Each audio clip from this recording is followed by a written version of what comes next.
दोस्तों पंहिंजो कारोबार ऐं मज़ूरीअ में वॾो फ़र्क़ु आहे। हीउ ॾिसो, हीउ पंहिंजो कारोबार आहे। मूंखे मां बेह पालक हलायां थो गलियुनि में घिटियुनि में।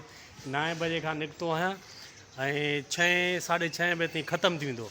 वरी ॿियो तव्हांखे मज़ूरी वारो कमु ॾेखारियां। दोस्त बीठा आहिनि। हीउ अबा छा हाल आहे? ख़ुशि आहियो? तबियत सही आहे?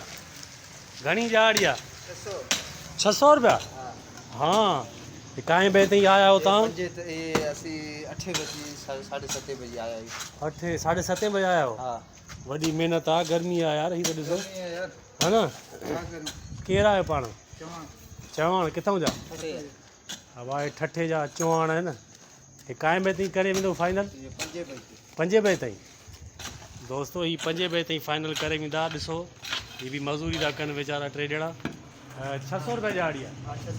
600 रुपया ॾियारी अथव। हे ॾिसो महिनत कनि था वीचारा पघर में। हीअ पघर ॾिस, हीअ दोस्त ॾिस पघर में वहे थो पियो हिनजो। 600 रुपये वधीक ॿुधाए थी, 500 में ॻाल्हि थी आहे। हाँ 500 में चाचो तो चइबा ॻाल्हि थी आहे। 600 रुपया वधीक ॿुधाया अथई। 600 रुपया 100 माना वधीक ॿुधायो। चाचा तव्हांखे 500 रुपया चया न? ठीकु आहे, जेको नसीब भला रोज़ी आहे न, करिणो त आहे न। हवा ही दोस्त ॾिसो। अब हाणे इहो कुर्ब कर। पहिरियों पाणी तूं पी पोइ मूंखे पीआर। मुंहिंजी बोतल में पाणी त आहे पर गरम थी वियो आहे।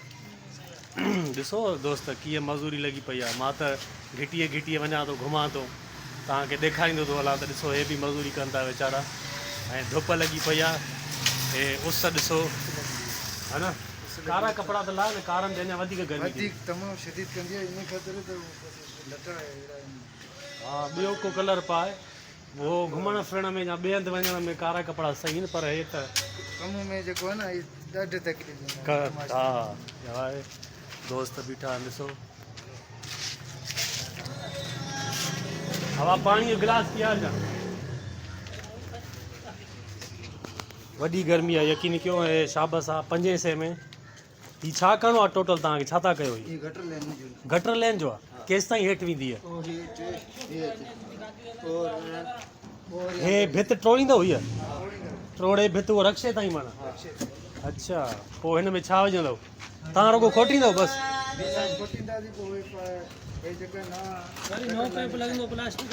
अच्छा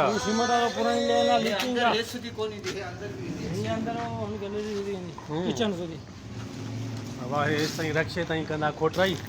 वरी हे जेको अंदरां ओ न किचन जेकी दरवाज़ो खुलियो पियो आहे हेसि ताईं ईअं न।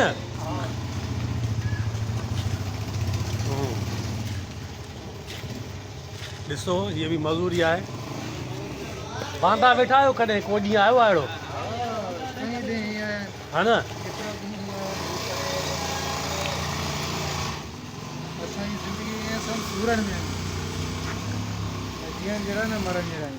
वो भलो आहे। मुआ रेडी हलायो, सब्जी वब्जी खपायो। मुंहिंजी छा आहे इनवेस्ट? मुंहिंजी त थोरी आहे। मां तक़रीबन 1500 2000 हलूं था भाउ। हिनखे पंहिंजो कमु करणु ॾियूं था ऐं पंहिंजो बि असां रेड़ो धिकियूं था। रेड़ो